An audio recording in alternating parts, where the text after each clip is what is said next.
Welcome to the WAN show, ladies and gentlemen. We've got a fantastic show for you today, Yes, including, compelling topics. Like, for example, did you know that Intel is saying their 11th gen H series is going to beat AMD's mobile chips so badly that a Core i5 will be faster than a Ryzen 9?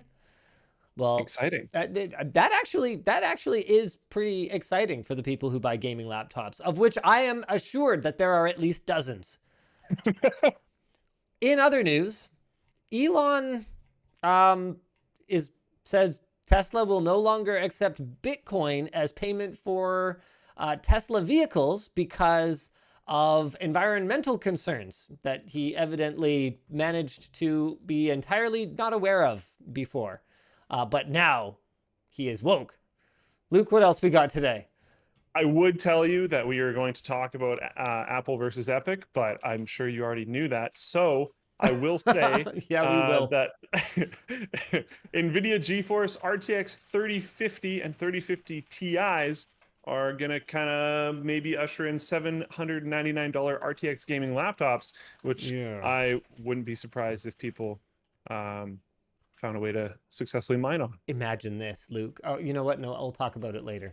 What else we Also, got? U.S. East Coast Colonial Pipeline hacked, fuel shortages abound, and it's been pretty hilarious to watch from afar. Watching people fill plastic grocery bags up with gasoline. Oh boy. Oh boy, here we go. And it's been great. Also, a lot of that is fake, which is also great because thank you, I've seen internet. Some of that too. Yeah. All right, let's roll that intro.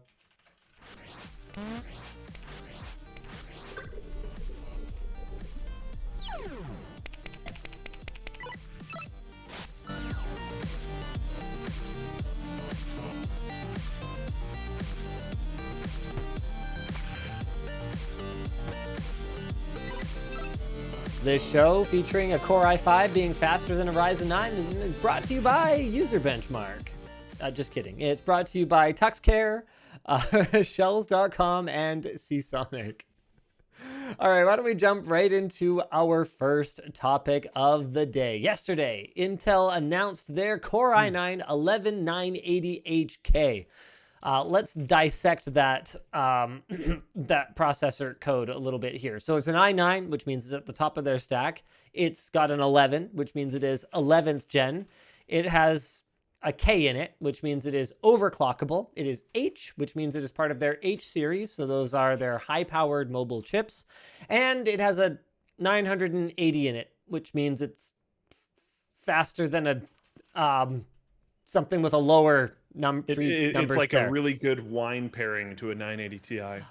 They call it the world's best gaming laptop processor, and it's based on their 10 nanometer superfin process and has 8 cores with a max frequency of 5 gigahertz. Intel promises a 19% generation over generation multi-threaded improvement, which I could actually see coming, and PCI Express Gen 4 makes an appearance. Apparently it is really fast, with Intel including these graphs. Let's go ahead and do I have... We all know not to trust, to be very clear before we move forward.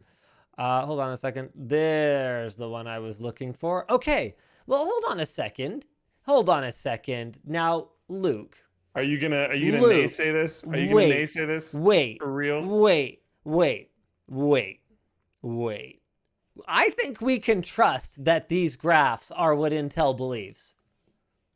Oh, okay. That's pretty nice wording. I like that. That's good.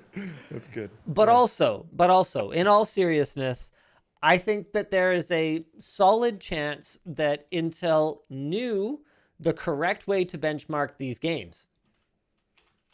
Okay. I mean, they have very qualified people there that are easily able to come up with games and settings and benchmark runs that would be indicative of the performance of their solution versus someone else's solution. I think we can all agree that they're capable of that. Yeah, definitely. Okay, so there you have it then, Luke. I think Intel believes that these numbers are right, and I think Intel is capable of running benchmarks. Where we run into trouble is that Intel is a company made up of many, many people. And sometimes in between engineering and accounting and marketing, things get a little bit lost in the mix. With that said, we don't really have any reason to believe that the Core i9 11980HK will not be a very high performance CPU. So back to these numbers for a little bit here. Some of these games don't look that important. I mean, if I was to choose a mobile CPU based on Far Cry New Dawn at this point, I'd say I'm a little bit behind in the times. But I mean, Rainbow Six Siege, okay. Rainbow Six Siege is in there. Rainbow Six Siege is in there. That's a bit. I just, so something I did was I opened up Twitch and I went to the highest viewed categories because I was like, that's what a lot of people are going to care about. It's not the be all end all. Obviously, we've talked about that before, but it's pretty indicative of what people care about. There are a lot of things at the top that aren't going to, like, I mean, League of Legends, Minecraft, Counter-Strike, Valorant. These are all games that are extremely easy to run. Fortnite, but you know, there's maybe some other games they could have tested. I know it's a multiplayer game, but they're Intel, so they probably could have figured something out. Testing, as much as I'm not necessarily a fan of it, but Call of Duty Warzone is huge and has been huge for a long time. They didn't do Apex or Warzone, which is interesting to me. So one thing that's notable here too is that they aren't using the exact same system. That's something that actually makes benchmarking anything about laptops extremely difficult, because when it's a desktop, you can do as apples to apples a comparison as possible. AMD and Intel are basically at feature parity at this point. So PCI Express Gen 4, they both use DDR4 memory. You know, they both use, you know, they've got, okay, so yeah, actually you can get high-speed I/O on both of them. So, you know, M.2 NVMe drives, Thunderbolt 4, or excuse me, Thunderbolt 3. I don't think I've seen Thunderbolt 4 on desktop yet, but feel free to correct me if I'm wrong. But on mobile, you can't even do something as simple as make sure that both solutions are cooled properly. And on a desktop, you can kind of count on any of the A-tier motherboard manufacturers, ASUS, Gigabyte, MSI, ASRock. You can count on them to deliver reasonably close performance to each other. So the motherboard kind of comes out of the equation as long as it's got, you know, high quality traces, high quality VRM, so the processor can boost and the memory can run at full speed and all of that good stuff. So you can really compare. But here you can see, so they're using, for the Core i9 versus Ryzen 9 comparison, the in-house. The Intel one was tested in a pre-production OEM system with RTX 3080, maximum GFX power 155 watts. And then the Ryzen 9 was tested in a Lenovo Legion R9000K with an RTX 3080 with a maximum graphics power of 165 watts. Now, correct me if I'm wrong, but haven't we seen this before where Intel called shenanigans on AMD something, and then they used Lenovo systems to test the AMD processors, and then the Lenovo systems were found to not perform as well as other ones with those particular AMD processors? Is that ringing a bell for anyone else? Yeah, just a little bit. So I don't know. On the surface, it seems like Intel has done their due diligence, actually choosing a design that gives more graphics power than the one that they're using. But we're going to have to actually wait for the independent reviews on this one before we declare the 11980HK a big winner. As is always true, to be fair. Now, we would love to tell you guys if these were actually good or not, but unfortunately, the press samples got stuck in customs, so no one in the media has had a proper hands-on yet. So I want to just give a big thank you to Intel Corporate for not pushing the embargo back a week to give us some time to test these before they come out. Alex put in some of his thoughts. So this was added to the doc by Alex Clark, just saying Intel's gotten really good at maximizing the performance of hot chips. Okay, that's very charitable. That's a very nice way of saying that. So if 10 nanometer gives them some more headroom, these chips could be blisteringly fast. We checked out the Alienware M17R4 recently with the Core i9 10980HK, and it was the fastest gaming laptop we've tested. So it's likely Intel's the new mobile gaming king, but battery life is a major concern, and it wasn't mentioned once in the slides. And given that this is an area that Intel needs to make up even more ground than performance, it's a little bit disconcerting. And the M17R4 had just 2 hours of battery life. Comparable AMD laptops are getting as much as double that.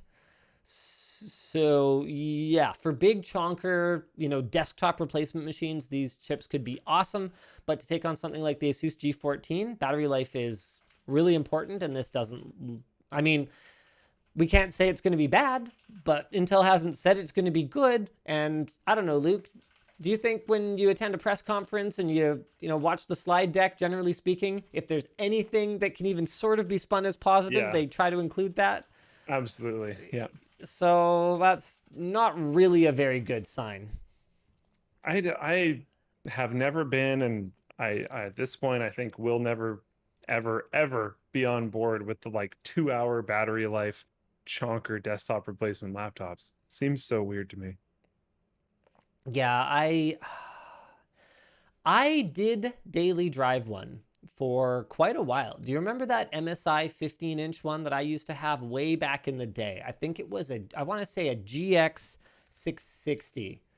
Let me see if I can find I remember this something thing. about that. Yeah. Yeah, there it is. All right, here, hold on a second. Let me do the display capture. Here it is.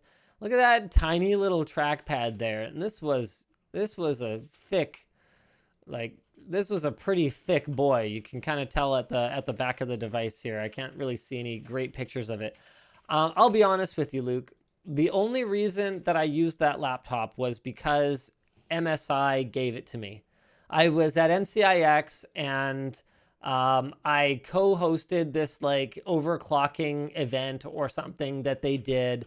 And because of being at NCIX, they couldn't pay me or something to do it, even though it was on my own time. And so they were like, here, how about we set you up with a laptop? And I was like, oh yeah, cool. That sounds amazing. And then I got this one and I was like, oh, well, it's better than anything else you guys make. So thanks. Okay, look, MSI at that time did not have thin and light laptops figured out. Not even close. You got to remember, this laptop came out back in 2012 maybe? I actually can't even find a date. 2010. This article rating this laptop on Notebook Check came out. So this is an 11-year-old device. Come on. I just found a picture of a side profile shot from each side. This thing is huge. Yeah, it was only 15 inches in terms of screen size. But you got to remember, bezels were an inch on either end at that point. And it had a Radeon 7970 mobile, whatever that chip was, or something stupid like that. Just utterly ridiculous specs. And this was before Nvidia did that whole thing where they made their GPUs efficient enough that they could run full fat desktop chips in mobile computers. So yeah, I personally don't really get it, but I also understand for people who just want something that's kind of portable. Jake and I talked about this a while back. We even talked about doing a build on Linus Tech Tips, doing a video about the divorced parents PC. And he and I feel can joke about it. We both come from broken homes. And it was okay, what's the justification, right, for a gaming laptop, which can cost, at times when GPUs are priced in a sane manner, a gaming laptop for the same performance and without the upgradability can cost 50% more easily than an equivalent desktop. Sometimes even more than that if you get a sleek, slim one or something along those lines. And, it raises the question, well, why would anyone be stupid enough to buy one of these? What if you move around between your homes a lot because your family is broken? That's a possibility. It's cheaper than having 2 separate gaming rigs at both places. True, yeah. Now, naturally, because it's me and Jake, we weren't really thinking gaming laptop here. We were actually thinking a desktop that You can like fit in a backpack. Yeah, kind of and like a situation. monitor that folds down really flat, and the whole thing just goes in your backpack, and you kind of take it to school every other weekend on Fridays. You take it to your other Oh parents' house. Well, look, I'm allowed to joke about it, okay? Because no, I the O right there was just me thinking damage and theft from taking oh, it. I see what you mean. Yeah, yeah. You know, when you said when damage came out of your mouth, I was gonna be like, I'm not that damaged. I pulled out of it okay. I like to think That's I'm not what I meant. pretty That's well not adjusted. So that's something yeah, we wanted to do for a long time. That's a justification, though, for Yeah. a desktop replacement. You don't want to compromise on performance. Let's say you're not the kind of person to build your own PC or upgrade it. Lots of people. Okay, here, Luke, I want you to get out of your PC enthusiast. I can see you. I can see you retracting into your little PC enthusiast shell here. Okay, Luke, think about Okay. it this way. All right. To a lot of people, you have a car, right? Do you drive a car? Yep. You have a car. I know you have a car. It was a rhetorical question, but thank you. Okay, you have a car. When your car gets to the point where it's like becoming problematic in terms of maintenance, or it is not a pleasing experience, what are you most likely to do? Okay, A, throw it away in the garbage. B, fix it up yourself with parts that you get at Lordco or wherever people get car parts. Or C, trade it in and just get something more hassle-free. Well, it's just always going to be whatever's the most cost-effective option. No, So it is not. You will not. You will not upgrade your car. Shut up. okay, true, but I would go get it fixed. I wouldn't upgrade it though. I would go get it fixed. This is a bit of a issue because you can have an old car that still work, like an old computer isn't gonna be able to run the new games or whatever. So the analogy doesn't like fully work. But you know, my car that like the part of the engine blew up. Oh, no. The old one, the Pontiac? Yeah, yeah. Yeah. Do you know what I did with that? What did you do with it? I brought it to a metal scrap yard Okay, yes. because no one was willing to buy it, and it was just terrible. So it was literally worth more in the like weight of the metal than it Okay. was in anything else. And then I got a new car. So what I'm But- trying to say is for a lot of people, a computer, whether you like it or not, they're just not enthusiasts. They don't want to learn. It's a metal box. Cables go pluggy, screen go shiny, and that's it. They don't care. So for someone like that, if you were just going to either buy two computers or you're going to get one portable one, and no matter what, two computers is nuts. you weren't going to Yeah. upgrade it anyway. Okay. That's my justification for these things to So exist. why wouldn't you get a thinner, more easily portable laptop? Because you're probably quite on the move at that point, and then have a like a dock. Why don't you get a slower desktop that's smaller and with smaller screens? I don't want to. Okay, then. I wouldn't, if I'm carrying this thing around all the time, especially if I'm carrying it to school, I wouldn't want a big chonker desktop. And you can get quite good CPU performance without a GPU in it on a laptop that is not super thick. I love it when you are so easy to take down like this. It's the best. You heard it here first, ladies and gentlemen. Luke would not, he would not carry around some big chunky thing Oh, at no. school, okay? This, ladies and gentlemen, is the backpack that Luke actually used at school for years, okay? Oh no. All right. Here it is on the left, I think it is, next to a normal size backpack. This thing was easily big enough for a 17-inch laptop. It was absolutely massive. Let me see what It had happens. a padded slot for one. Yeah. Yeah, when I put it on. This is the one, right? The Averki Titan. I can't see your screen. But, Okay, I'm pretty sure this is it. Oh yes, I can see it now. Yeah, it's the one on the left. Yeah. Yeah. This thing I is still have that. chungus. I know you do, because Luke, you would carry around whatever is the cheapest, most cost-effective thing that gets you exactly the functionality that you want. Look how thick this thing is.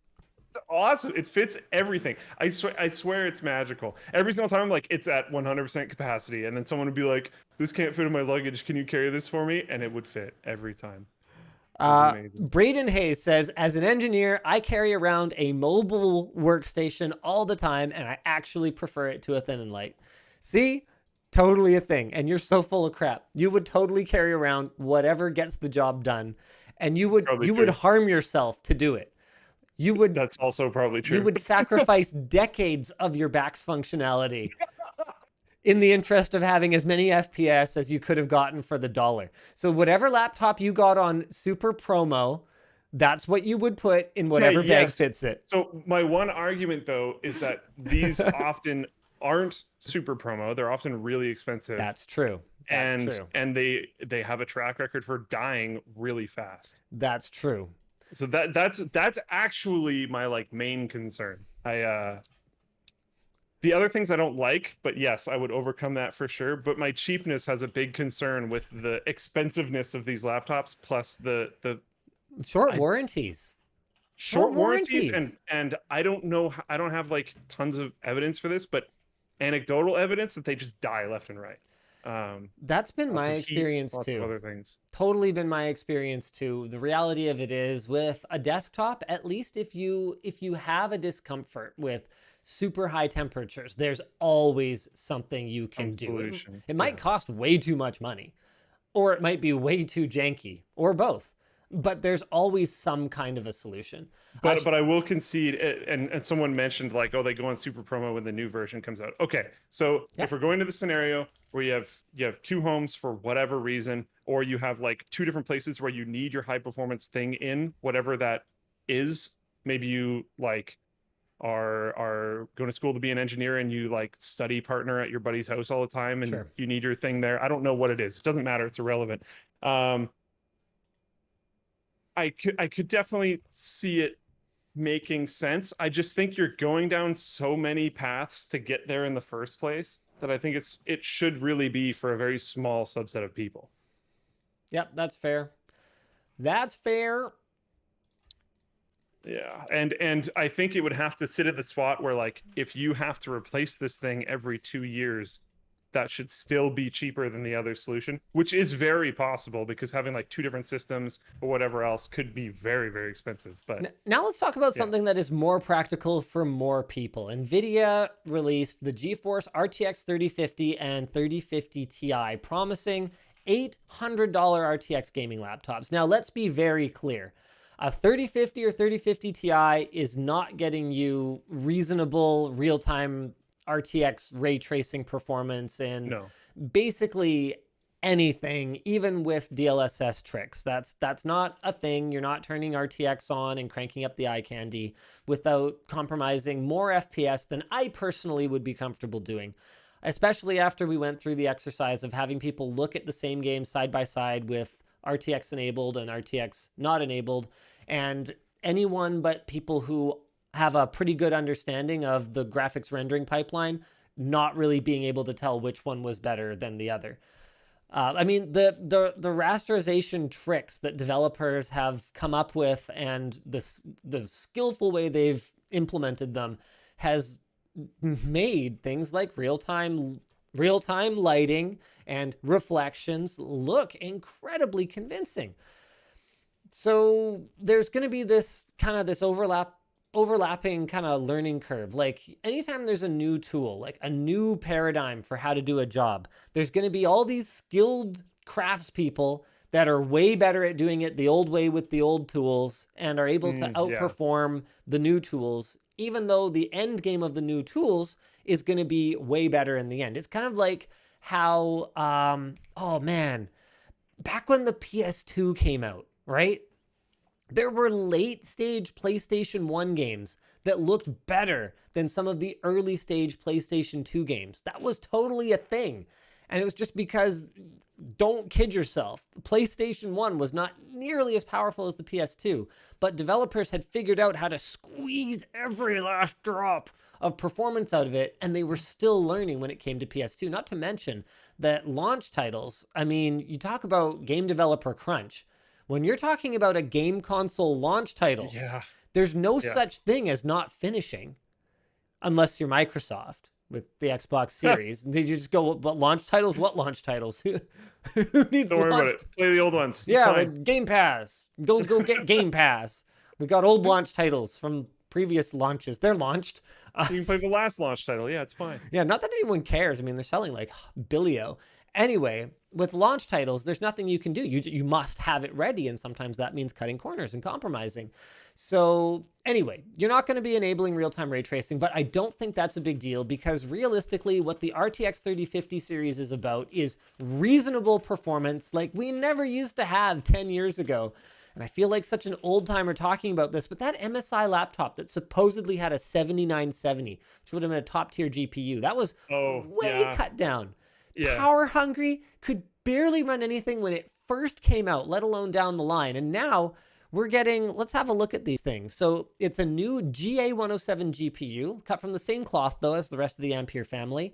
They're the first chips at a 50 tier to have ray tracing and, well, the other related features that require RT cores. So thus be eligible for the RTX name. It appears that the 3050 Ti is a full fat or at least close GA107 implementation. So 20 SMs, a total of 2560 CUDA cores. And then below it is the vanilla with 16 SMs and 2048 CUDA cores. Both of them are going to have 4 gigs of GDDR6 memory, 128-bit bus. These are going to be reasonably high performance cards at very mainstream price points. So all of a sudden, you know, Luke, I think you and I used to basically say, if you're a gamer, don't buy a laptop. Or buy a laptop, but get a cheap laptop and a cheap gaming PC rather than getting an expensive gaming laptop. Yeah. But we're at the point now where realistically, anything with a decent amount of storage is probably going to be closer to like $900. But for $900 with an RTX 3050 or 3050 Ti class graphics card, this is something that you will actually be playing esports titles on for years to come. And just to jump back to that previous conversation as well, I mentioned like the games that Intel included on their thing and how it didn't include a ton of the games on the front page of Twitch. This will very easily play a ton of the games on the front page of Twitch. Like, yeah, it's totally fine. You can play your Minecraft, your League of Legends, your Fortnite, your Valorant. Like, a lot of this stuff would be no problem whatsoever. And the other thing too is that game developers are really going out of their way. Here, let's go to games here. Game developers are really going out of their way to make their games accessible. I mean, League of Legends, Minecraft, yeah, pretty much everything here. Wow, Halo Combat. Wait, why is this showing up? 51 viewers? Why is this recommend? Because it knows you. Yeah, okay. So you're on recommended for you. You have to go from high to low views. Where's the stupid filter thing? You can tell I don't actually watch a lot of anything on Twitch. I literally only know this because of looking stuff up for WAN show reasons. Annoying. How do I change the filter? You know what? I'm over it. I don't care anymore. The point is that between game developers kind of making sure that their games are going to run on potatoes, and between mainstream graphics cards actually having a reasonable amount of performance, and the fact that you can't buy a graphics card for less than the price of one of these entire laptops right now, these things are going to be absolutely killer. Like if I was Nvidia, I would be extremely focused on delivering these kinds of products and getting these in the hands of gamers right now. And I'm sure that they are. Man, it's rough. They could have easily just waited a year and not launched any more GPUs and probably still couldn't have kept up with the supply. So check this out. I'm over on eBay looking at sold listings. Here we go. Sold listings for RTX 3060s. Okay, this sold for $860, $990, $960. That can't be. That's a TI. That's a TI. So anywhere around $800 to $1,000 these cards are going for. So you could literally buy an entire gaming laptop with a 3050 or 3050 Ti in it for less than the price of a 3060 graphics card. Now, I'm really interested to see, though, if AMD is able to shake things up. They've actually had some good GPUs lately, and they say that we're going to see laptops based on their competing RX 6000 series by the end of June. We're also going to finally see an AMD competitor to NVIDIA's deep learning super sampling, Fidelity FX Super Resolution. I have my doubts, honestly. AMD has a long and proud history of saying, hey, what about us? We've got feature parity. And then the feature just not even being Really close not to at as parity. good. I mean, Yeah. their shadow play look-alike. The image quality looks nothing like shadow play. It's just not even close to Nvidia's NVENC encoder. So maybe they're taking the time. Maybe they're cooking it up real good, making sure it's right. But I'm not going to get my hopes up too high. Something to note, by the way, speaking of DLSS, is that Nvidia will have DLSS support on the 3050 series, and that might be something that you're actually going to need to hit 60 FPS, 1080p, and AAA titles. To be clear, these are mainstream GPUs. These are not high-end enthusiast GPUs, but I'm still pretty excited for it because more people having better GPUs and being able to get access to something to play their games is never a bad thing. What I need access to is our sponsors for the show today. Oh, Just gonna try to segue you that way, and you got it. That was perfect. Starting with TuxCare. TuxCare, the Cloud Linux brand formerly known as Kernel Care and Extended Lifecycle Support Services, helps IT teams take care of support, maintenance, and security for enterprise Linux systems. With TuxCare live patching services, Linux kernels, Linux kernels, libraries, databases, virtualizations, and IoT devices receive automated security patches applied with zero downtime. TuxCare Extended Lifecycle Support Services lets you migrate to the newest version of Linux at your own pace while maintaining protection from the common risks of running an end-of-life distro. And TuxCare Linux Support Services provide a full range of enterprise-grade Linux support with the perks of a vendor-independent technology partnership. So that means it's reasonably priced, and they have flexible services to keep your current version Linux systems continuously updated and secure. You can learn more and apply for a free proof of concept at tuxcare.com or by clicking the link in the video description. The show is also brought to you by... Did I really read that in less than a minute? Wow, go Linus. Shells. That one. There we go. Thanks to Shells for sponsoring today's show. Shells.com offers secure personal cloud computers that can be accessed from anywhere on almost any device. It was actually created by one of the founders of PIA, Private Internet Access, and runs in your web browser. So it'll work on your phone, tablet, computer, or even your new Xbox. You can open up a brand new high-speed computer on any device in under 5 minutes, and they've got options for both Windows and various Linux operating systems.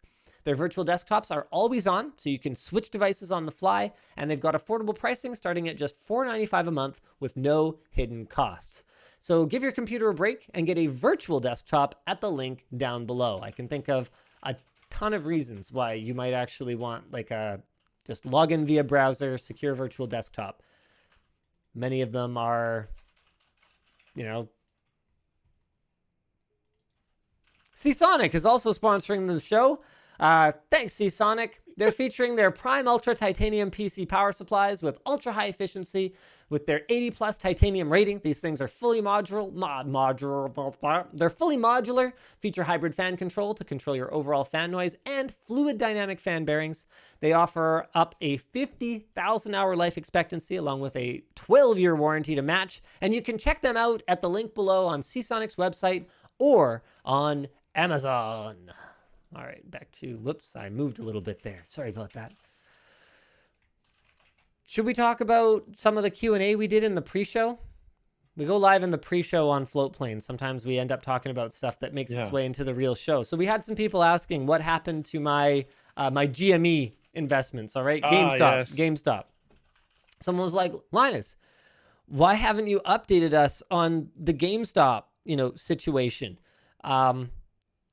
Honestly, guys, I don't even remember the login for my investment app anymore because there's no other option. I'm holding, ladies and gentlemen.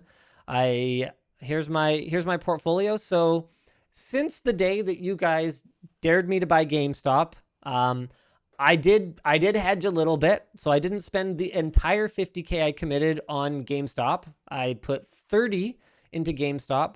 10 into AMC, which was another big meme stock at the time, and then 10 into BCRX, which was another recommendation on r/Wall Street Bets that I thought was a meme, but actually has turned out to be very profitable. So overall, put in $50,000 US. Like I said, I did. I have lost so far on GameStop $11,791. On AMC, I have lost $1,127, so it's dropped around 11%. And then on BCRX, it's actually up 18% overall, but it's pretty volatile. So there you go. Overall, my portfolio is down $11,100, and my wife has not murdered me yet. So that's the update, and I plan to ride them into the ground. It just remains to be seen whether the ground is here on Earth or on the moon. I'm gonna ride them into some kind of ground, though. Okay, so is there okay, so if the ground is on the moon, yes, that means you would sell if it is high enough. How high would that be? Oh wow, I'd never actually given it any thought. I mean, okay, I've talked to you about this sort of offline. For me, the whole GameStop thing was as not about trying to get rich. It was about just being on the right side of history, doing some wealth distribution, redistribution. Sure. You know, you guys ended up providing a lot of the funds anyway. So it was like, okay, well, what do I have to lose? Here we go. So for me, it's more about some retail investor somewhere's gain is going to be my loss. So my intention is to just kind of hold it forever. Okay. There you go. I just the moon is really far away. Yeah, it's a long way moon. We're talking like Titan, you know? Yeah. What is that? A Saturn moon? Can't remember. Yeah, I think so. Saturn yeah. or I think it's Saturn. It might be Jupiter. I think it's Saturn though. Also, so I was gonna say the reason that I don't, talk about my investments much is because they don't really change. I do have some real estate investments. For example, the old office. I still own that. Like we bought it because we needed a place to work out of, and then we got kicked out of it. So we can't work out of it anymore. So I was like, okay, well, we're gonna do something with it. So that's kind of an investment here in Vancouver. That's a pretty popular investment, real estate. I had someone ask, whatever happened to investing in Unraid / Lime Tech? So I did talk to them a lot about it. At one point, we did make we did have a small kind of stake in it. It was mostly just to kind of solidify the relationship there. I really like those guys. We wanted to work together.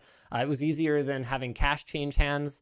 Actually, not that long ago, or was it? No, wow. No, it was a long time ago, now that I think about it. I forget exactly when, but I basically just said, like, look, forget it. Everything that, we ever did, just don't worry about it. Here's everything back. I don't want my life complicated by this. So I don't own anything, and I didn't get anything for it. I just gave it back. And we continue to promote it just because I think it's really great software, and I think they're really great guys. And I just didn't want that relationship complicated by what was ultimately an inconsequential amount of dollar value. Like it had this potential to seem like a huge conflict of interest when actually it was just not a lot of money, and I didn't really see how that was worth the risk. And it's possible that they'll totally blow up, and I will have no regrets because I'd just be so happy for them to have just nothing but the best success. But I just didn't. My life is way simpler if I just don't own anything. So I've got GameStop, AMC, and some pharmaceutical company, and that's it. That way my life you don't own anything, basically. No conflict of interest. Those are all like rided into the dumpster fire. So BCRX might as well. Seems like it wasn't actually a meme in hindsight. It seems like that might have been actual good due diligence by someone on r/Wall Street Bets. Go figure. Are you riding all of those hard into the ground or just GME? I mean, that was kind of the deal, I guess. I don't know, man. Okay. I have a feeling there's a big chunk of the audience that just wouldn't care if I sold. There was actually a day. I think the vast majority. Maybe a month or so ago, Vaughn. When was that? When I was up. Like on the 50 grand, I was up like $1,000. I could have sold it immediately. And like, I was there. I was in the app. I was like, I could do this right now. But I'm not going to. And I didn't. Common hands. So I mean, given that I had the opportunity, I think it's kind of passed. Yeah. Yeah, I somewhat doubt that's going to happen. And I just got signed out. It's so annoying. In other news, the Apple versus Epic are, well, that's still Ah, going on. hooray. There's a few things that we can take away from the trial this week. So Apple chose to deliberately not disclose an iPhone hack that affected 128 million users back in 2015. That's pretty interesting. Apparently, this A lot was of done users. for logistical and technical reasons as opposed to moral ones. The breach came from legitimate app developers that were using an illegitimate copy of Xcode, which was inserting malicious code into their apps. Okay. There was some discussion in the courtroom about Peely, an anthropomorphic banana. Specifically, the discussion was about whether bananas should wear clothes in court. So, What? which roles do you want to play, and which ones should I play? I'm down with either. I feel like we need a third person for this. Yeah, we kind of do. Rats. So anyway, this is a testimony from Matthew Weisinger, Epic's VP of Marketing. So why don't I play the why don't I play the Apple attorney and you can be Weisinger and Or the Singer, Epic excuse me? attorney. Yeah, sure. Yeah, you can be the Epic attorney as well. Okay. Okay. All go right. So we have in front of us a new set of images, and what is this screen showing? This is your matchmaking lobby. And we have a large yellow banana here, don't we? In a tuxedo? Yes, that is Peely. And that's Peely, did you say? Yes. And in fact, in the tuxedo, he's known as Agent Peely, correct? That is correct. Okay, wait, what? Hold on. I think the transcript is a little screwed up here. We thought it better since yes, okay. We thought it better to go. No, this is actually what Apple's attorney said. We thought it better to go with the suit than the naked banana, since we are in federal court this morning. Now I'm speaking as the Epic attorney. A little digression. We talked about Peely, our banana. Remember that? Now I'm talking about Weisinger. I do. And there might have been an implication that to show Peely without a suit would have been inappropriate. Do you recall that? Yes. Is there anything inappropriate about Peely without a suit? No, there is not. If we could just put on the screen a picture of Peely, is there anything inappropriate about Peely without clothes? It's just a banana, ma'am. Is this real life? This happened in court between like two of the biggest companies in America. What the heck? It's just a banana, ma'am. It is.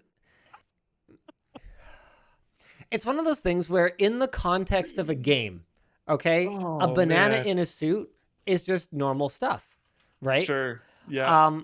But it's kind of funny, taking those things and having very serious conversations about it. Because the thing is, guys, you got to remember, Is it appropriate for your banana to not be wearing clothes? every single thing you see in a game, especially a game that gets developed on the kind of budget by the kind of team that Fortnite would be, for example, anything you see in that game, as whimsical and silly as it might seem, guys, there's like focus groups and stuff. There's like executives like making decisions about, are we which way are we going? What's more appealing? This demographic, blah, blah, blah, blah, blah. So to have the, I don't know, to have the skin peeled back sort of on the way that these corporations actually approach their business, as fun as the end product is just very amusing to me. I really want It's Just a Banana to like be a thing. It's just a banana, ma'am. Yeah. Someone's like complaining about something like way, way, way too far. Just be like, it's just a banana. Now, Don't worry about it. according to Mac Rumors, Judge Yvonne Gonzalez Rogers has hinted that she might aim for a compromise between the two companies, wherein App Store developers would be able to advertise other options for payment not done directly through Apple. This wouldn't remove the power that Apple has over payments on the iOS platform, but it would diminish it and offer options for many developers and companies. Personally, I would consider that to be a pretty solid recognition of the position of the monopolistic position that Apple is in. It's not what Epic is asking for. They want their own app store. But as a smaller app developer, that goes a long way towards what we actually That helps wanted. a ton, yeah. Because I mean, even if you were a really large developer, to be clear, because it's a lot of work, but you could do your own payments based on that logic that they just said. So I mean, that's a lot. As long as you can, like, to be clear, and I've had this brought up before. I don't want to like completely block out Apple payments, but they'd have to be like more expensive or something, because the cut is way higher, and we would have to have options for standard cost of other payments. So yeah, I don't know. It's getting there for sure. Several companies have requested the resealing of confidential documents that were included as evidence in the Epic versus Apple case. Gonzalez denied requests from Sony as the bell has already been rung and the information had already been reported on, but agreed to seal sensitive information between PayPal and Apple as it would competitively harm those companies. She approved redactions requested by Spotify, Samsung, and Nintendo, but some of Nintendo's documents remain available as they may be used in the trial. Man, there has been so much interesting light shed by these court proceedings. I'm having a lot of fun with it personally. It's been like just like a drama fest, basically. Yeah, 100%. well, you guys did this however long ago, and this completely unrelated company did this thing, and you have a naked banana. Yeah, well, on the Epic Game Store, you guys have this other app that has a lot of lewd games in that game store. So are you not even moderating the content on your game store?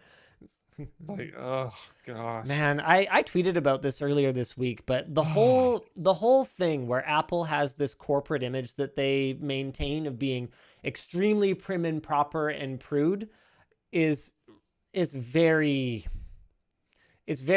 a long time ago. This to kind of to have the attitude around particularly things like nudity that pornography on an iPhone. Impossible. What? That's it's unthinkable. Just stop, guys. Like the time. It's just a banana. Yeah, it's just a banana, ma'am.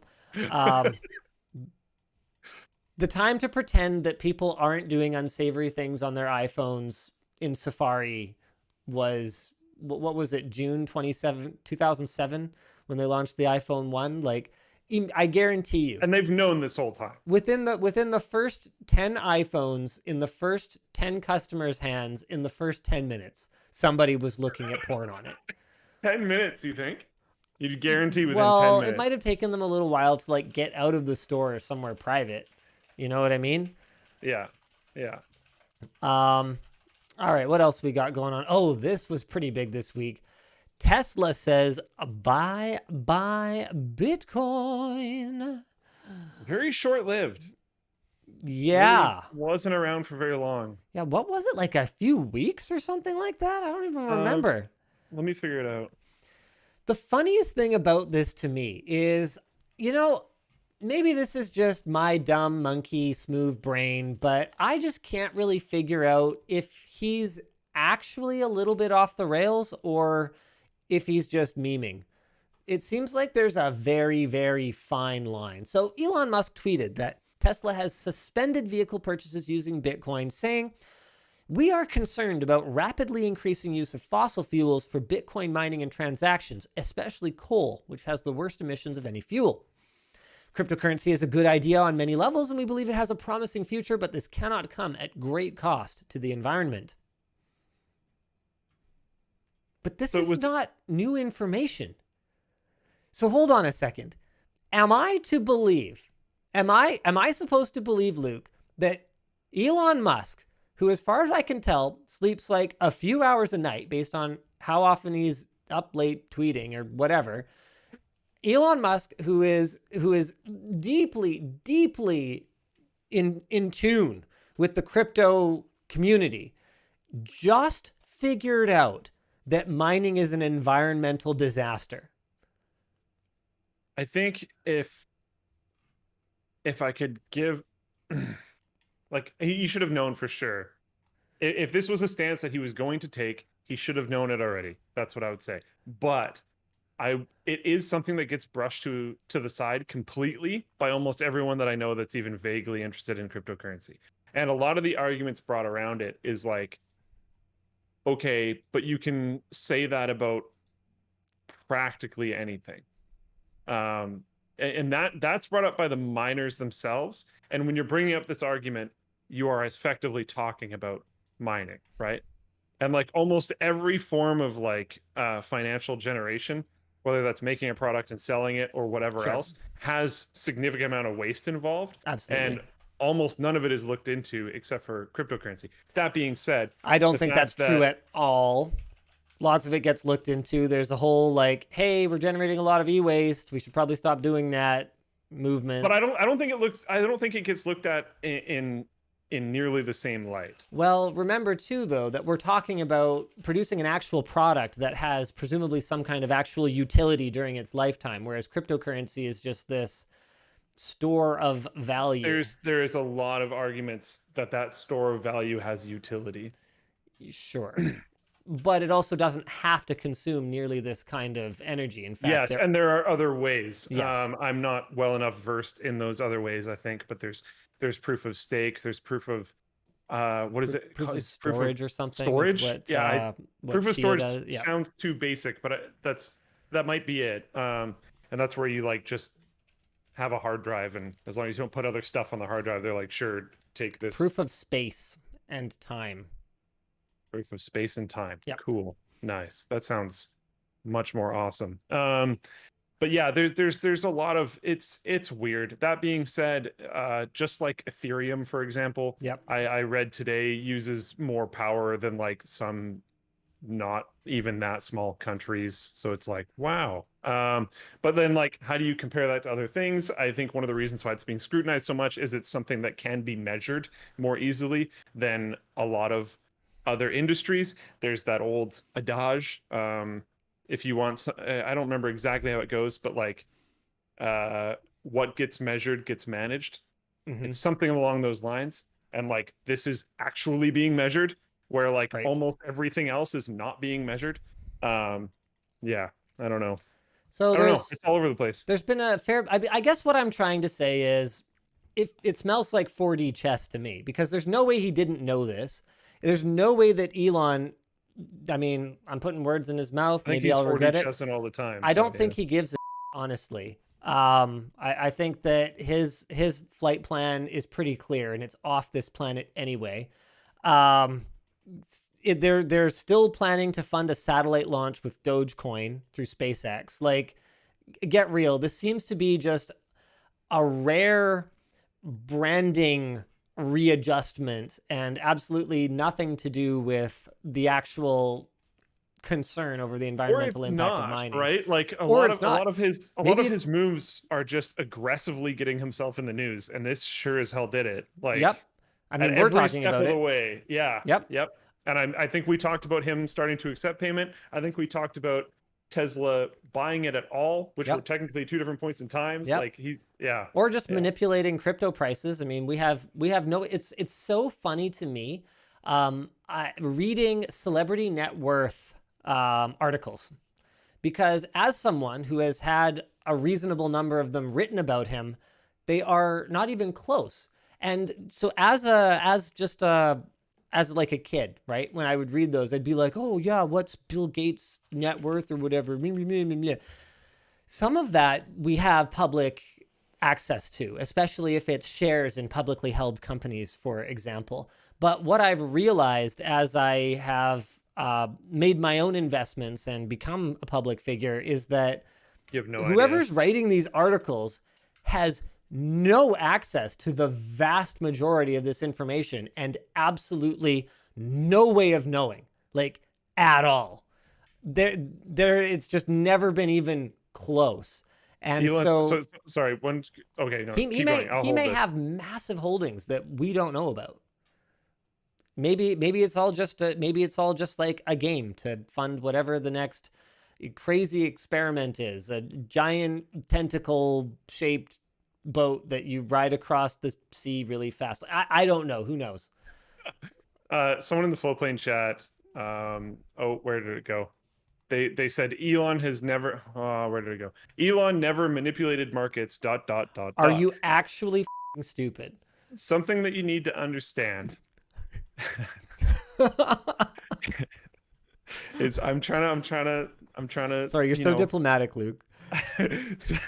Something that you need to understand is once you hit a certain form of influence, you just influence things, you manipulate things. It just happens, and you have to be very careful. And if he's like, whoa, this Dogecoin thing is super rad, that's going to manipulate that market. That is going to happen. It's not like he might not be going like, all right, today I'm gonna totally inflate this random coin because I just want to manipulate things. Like he might not be approaching things in that way, but it's happening regardless. All right, Bean says it was sarcasm. All right, that's good. You need a /S dog because I have read dumber, completely not sarcastic comments.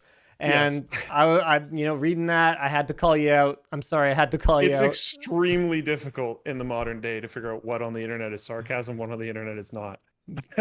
That's totally fair. So yeah, I don't know what this is. One thing I did want to respond to, there's a Twitter user that responded to saying, Elon, you realize that 75% of miners use renewable energy, right? And they got 52,000 likes.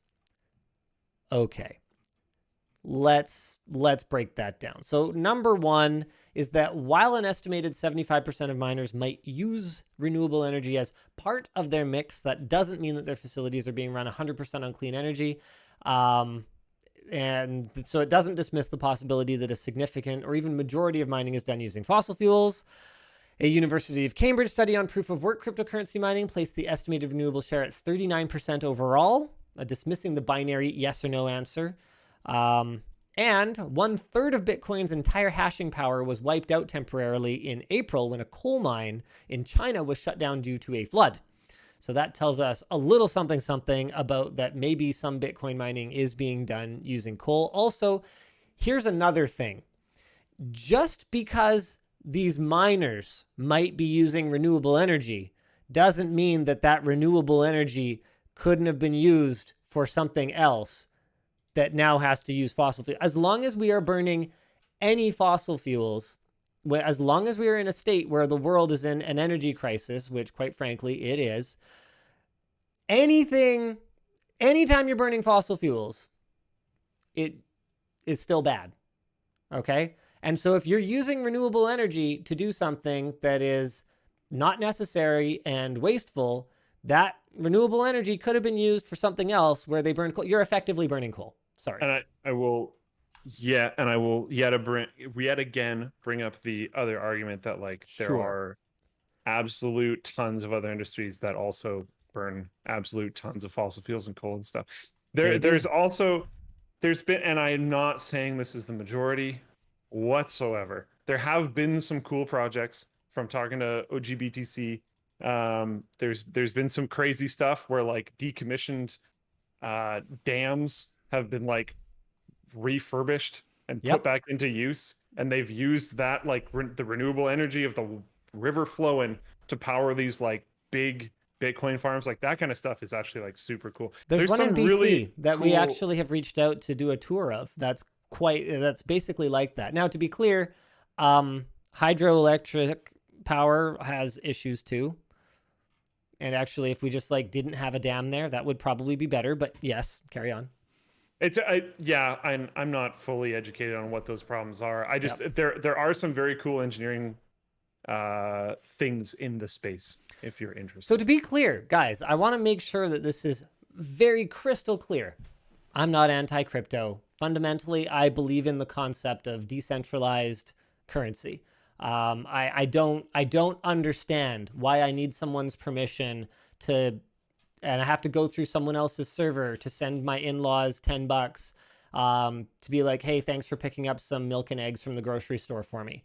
Like, crypto makes a ton of sense to me. Well, okay, Luke, we're really lucky here, right? Because we have e-transfer. It used to be called email money transfer. I think now it's called Interac e-transfer.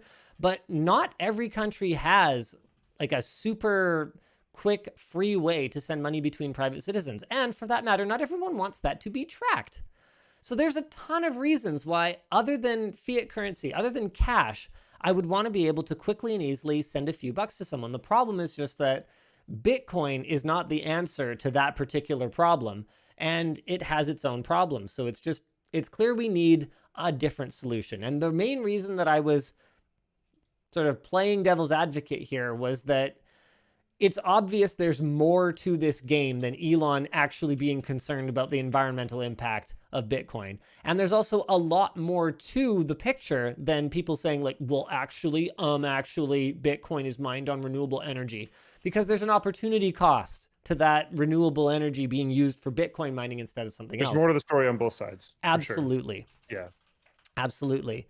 Sayara says, I believe in decentralized currency too, but people don't use most crypto as currency. They treat it as a speculative investment. And that's fair. But the thing about an investment or a currency is that it all comes down to how you use it. Gold could easily be a currency tomorrow. It just takes enough people to use it. And if enough people invest in crypto and enough people just have it and it gets cheap and convenient enough to transfer it, it can become a currency. It'll take time. So ultimately, I believe in the future, but I don't think that my crystal ball is operating well enough for me to actually get the answer right. So I'm out. We like I said, we mine. Actually, I don't think I said this on the show, but I said on the pre-show, we're mining on our editing stations at night, and then we're using that as actually, hey Luke, that's going to be the lounge fund. So when everyone's got their shots and we're able to actually have like Friday night gaming sessions again, there's going to be free food powered by crypto. Wow, that's actually pretty cool. Yeah, I'm pretty excited. Nice. You get your jab yet? Yes. When did you get your shot? And I'm back to, I can do this again. Nice. Nice. Yeah, me too. Nice. Which one did you get? Got Moderna. You got Moderna? Yeah. The Dolly Parton one. Nice. Yeah, I would have taken anything. When I showed up, it didn't matter what they were administering that day. AstraZeneca, Johnson & Johnson, Pfizer, Moderna. I didn't even care. I just wanted to get something in the arm, get another one. Yeah, get the poke, get the second poke later, get back to freaking normal. But I got one of the mRNA ones as well. I got Pfizer. It was pretty good. I actually had very little reaction, but I've heard the second shot is worse. So we'll see how it goes. I was like very, very mildly groggy. Like I might have even just like had a bad sleep. Like it didn't really seem to affect me almost at all. And then my arm was just like the really weird type of soreness. I was trying to explain it to one of the flow playing guys today, where it like feels like you have like really intense, like you went too hard post-workout muscle soreness, but your muscles are all totally fine. So you go to like pick something up and you expect it to hurt and then it doesn't. It's just like, what? But yeah. For anyone who hasn't gotten it yet, I also found that while it does, you get that like soreness, like, ooh, I don't want to do this when you go to like lift your arm above your head or whatever. Yeah. Just do it every once in a while and go slowly, and it helps reduce the pains. I probably would have been fine, except that literally the day I got the shot, I went go-karting with my kids. Ooh. So I was like, that was a real big mistake, because the next day I couldn't lift my arm. Well, yeah, at all. Basically. Yeah, yikes. Oh, I'm real. Yeah, a lot of people are saying second shot pretty bad in the Twitch chat. Apparently the trick is to keep the arm moving for a few hours after the shot. I don't know. We'll see how it goes. Here in Canada, we don't have enough doses, so we're still waiting. I think the period they've said now is 4 months.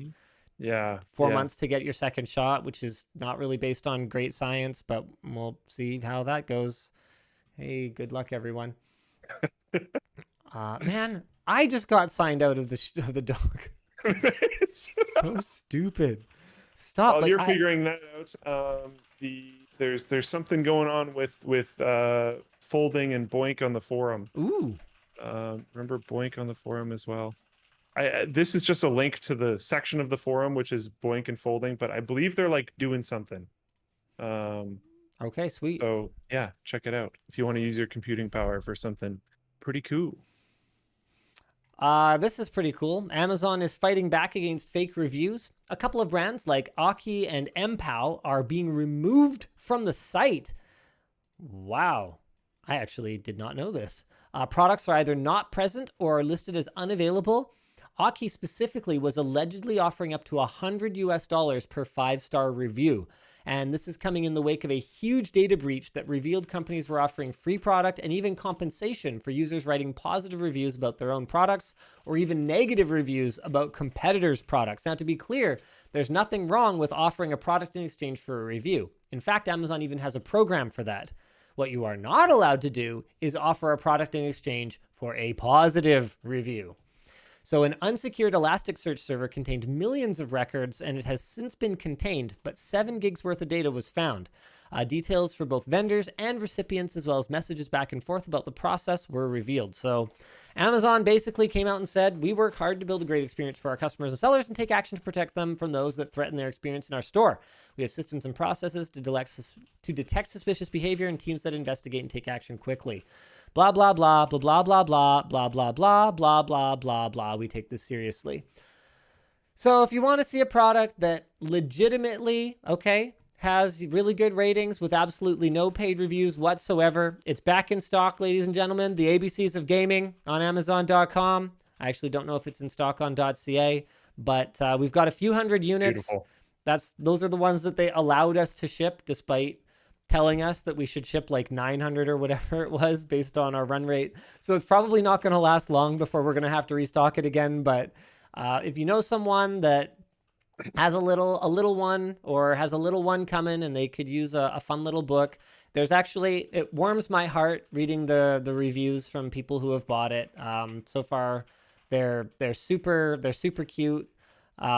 Just guys, don't leave a review if you didn't actually buy it. The verified purchase ones are the only ones that I ever read anyway.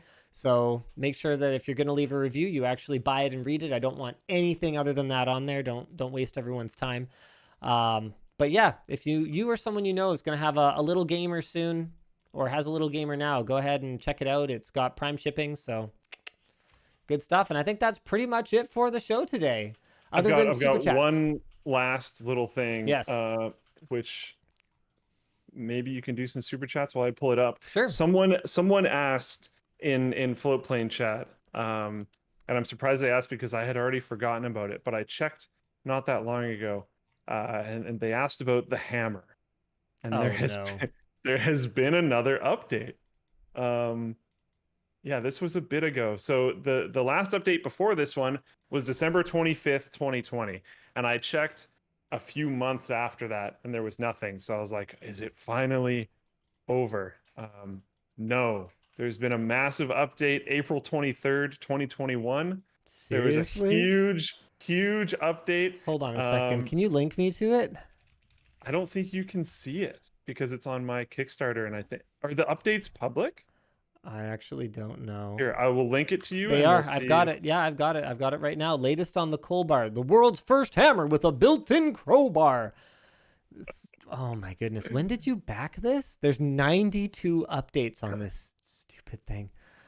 I guess I backed it probably in like 2013, 2012. Late last year, we finally solved the torque issue with gear and pawls. We didn't want to proceed with a new full prototype until we knew we had the torque we needed.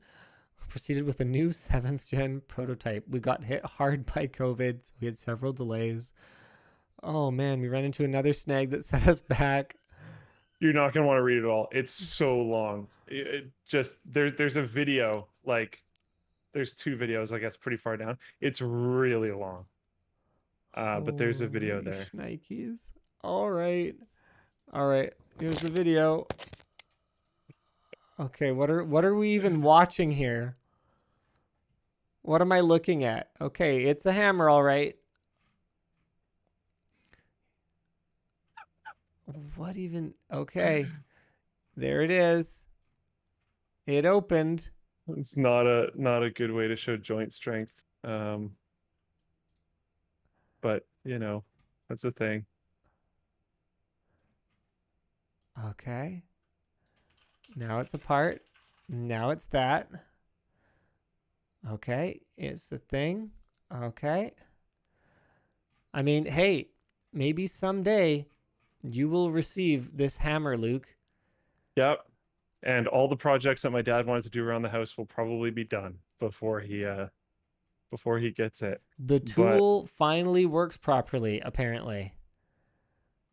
yeah, and they even showed there's pictures near the bottom of the post where they have like, here's the manufacturing facility that we're going to use. Here's the space that's going to be dedicated to Colbar. Like the one thing I will give them is they keep moving.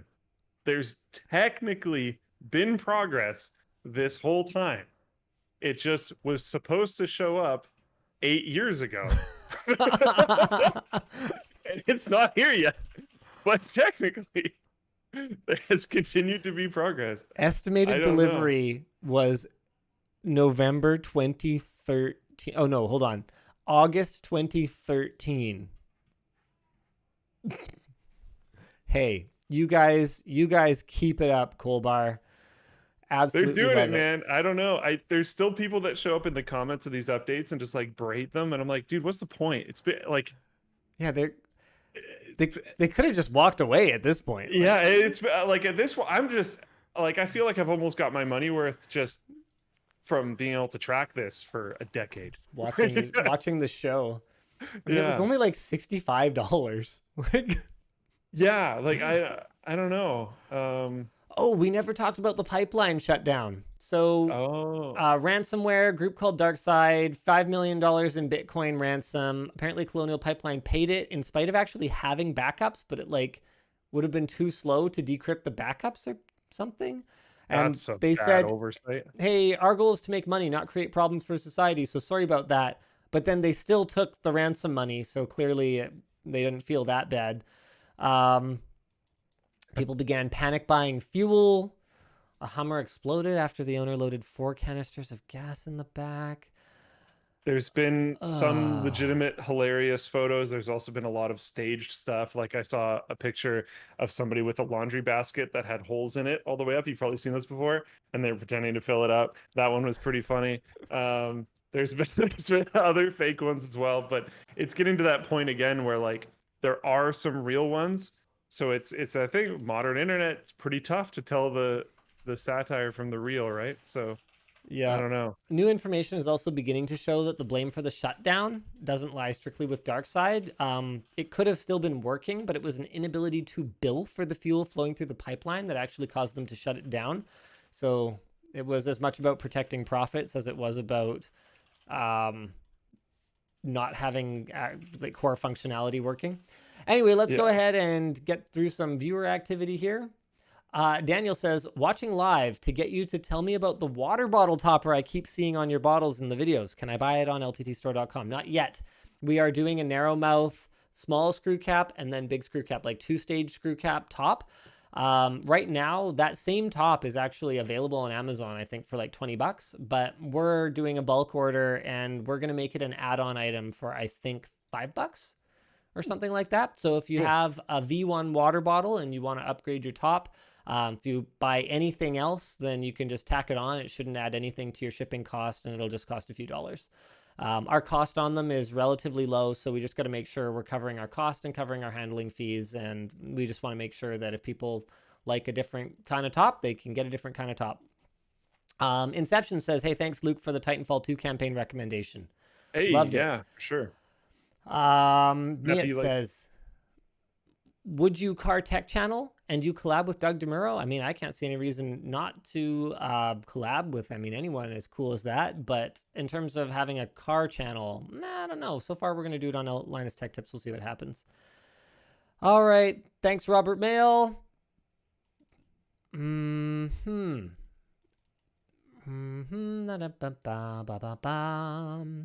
Mark says, main differences between an MSI Z490 and Z590.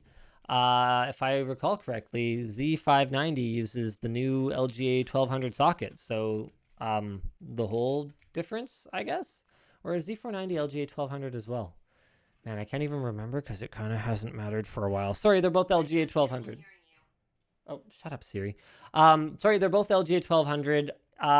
It depends. I think some of the Z490 boards probably aren't validated for PCI Express Gen 4. The Z590 ones are going to be better equipped with like newer I/O, so you might be more likely to find high-speed network connectivity on them and stuff. In terms of performance, I wouldn't really expect anything, but what do I know? I forgot which one was which socket. Sam asks, will Floatplane ever support background play? So I can have my screen off. How hard is that? I do believe that's a goal. I don't actually know. Jaden is in the chat, so maybe Jaden can speak to that. I have Jaden on definitely not that right now, I will say. And that is, as far as my understanding goes, not in development. So, yeah, maybe. This is interesting. The same person who offered to create photos for our products on last WAN show apparently did it and made a video about it. All right. I don't know, man. I don't know. I think I put them in touch with Nick. I just leave it to Nick. Tejvir says, love your work. I want to build a PC, but it's hard to get a graphics card. Will you sell one of yours extra? We're doing it through the Verified Gamer program just to make sure that everyone gets a fair crack at it. Johnny says, won the surprise 3080 PC giveaway in October. Massive thanks to you and Luke for being a source of entertainment over the last 8 years. My life has changed a lot, and you guys always bring a sense of calm. Cheers from the UK. Hey, thanks, Johnny. Heck yeah. The Life of Patricio says, can the Mac Address channel take a look at the Mac Pro 5.1 and talk about why it's still used today? I don't know if that's really Jonathan's jam, but it's a really interesting idea. What just happened? Oh no, the page reloaded and probably all those stupid super chats are gone. This is so stupid. How are all the super chats for the show not just there?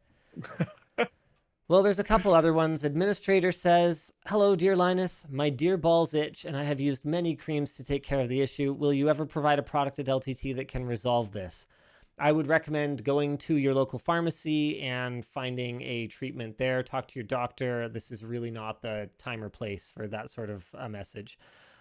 QWERTY says, will Floatplane ever switch from a separate OG tier to an OG discount so that OGs have the option to do 4K? No. That's how we get you. Sorry. Hey. If you want the new features, you're going to have to say goodbye to your $3 not actually profitable tier. That was our compromise, okay? You guys signed on for a craptastic early experience, and we offered you a proportionately craptastic, not profitable price, and everyone won. But now that we actually have a pretty good experience on the site, we would ask that you maybe pay for enough to cover it. And the OG tier is still a pretty good experience. Yeah, it's still pretty good experience. 1080p on Floatplane is pretty high bit rate, and not just on the video, but also on the audio. So There you go. There you go. Bean 710 $3 gang. The Floatplane chat's just getting spammed with people who have the Floatplane emote. Yeah, that's good. That's good. All right, I think that's it for the WAN show today. Thank you so much for you guys being here with us. Especially thanks to Anthony, Denis, and Joseph, and Odin's Inferno, and Alexandra. You guys are sending super chats after we already finished reading super chats. So thank you very much for doing that, but it's too late. And we will see you guys again next week. Same bad time, same bad channel. Bye. Rolling that intro, outro thing.